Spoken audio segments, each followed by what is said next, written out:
আজ নিয়ে এসেছি অত্যন্ত লোভনীয় একটা রেসিপি। এই রেসিপিটা যেদিনই বাড়িতে বানাই সেদিনই বাড়ির লোকজন ভীষণ খুশি হয়। নমস্কার বন্ধুরা, ডোনার রান্নাঘরে আপনাদের সকলকে স্বাগত জানাই।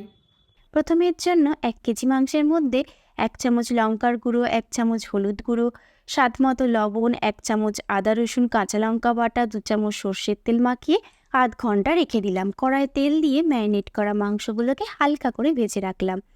কড়াই সর্ষের তেলের মধ্যে শুকনো লঙ্কা, তেজপাতা, দারচিনি, ছোট এলাচ এবং গোটা জিরে ফোড়ন দিয়ে ফোড়নটা ভাজা হলে তার মধ্যে কুচানো পেঁয়াজ, 3 চামচ আদা রসুন কাঁচা লঙ্কা বাটা, 1 চামচ হলুদ গুঁড়ো, 1 চামচ লঙ্কার গুঁড়ো, 1 চামচ কাশ্মীরি লঙ্কার গুঁড়ো, হাফ চামচ জিরে গুঁড়ো, 1 চামচ ধনে গুঁড়ো, 1 কাপ ছোট করে কাটা টমেটো দিয়ে তার মধ্যে স্বাদ মতো লবণ দিয়ে তেল ছাড়া পর্যন্ত কষতে থাকলাম। এরপরে টক দই দিয়ে স্বাদ মতো চিনি দিয়ে ভাজা মাংসগুলো তুলে দিয়ে কম আঁচে ঢাকা দিয়ে মাংসটা সিদ্ধ হতে দিলাম। আরেকটি পাত্রে 2 চামচ ঘি দিয়ে 1 চামচ গোটা মৌরি, শুকনো লঙ্কা ফোড়ন দিয়ে এভাবে বড় করে কাটা পেঁয়াজ, টমেটো হালকা করে নাড়াচাড়া করে মাংসর মধ্যে তুলে দিলাম।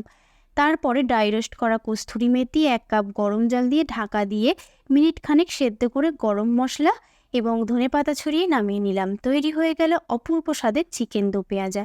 ভিডিওটি যদি ভালো লেগে থাকে অবশ্যই লাইক, শেয়ার এবং কমেন্ট করে নেবেন।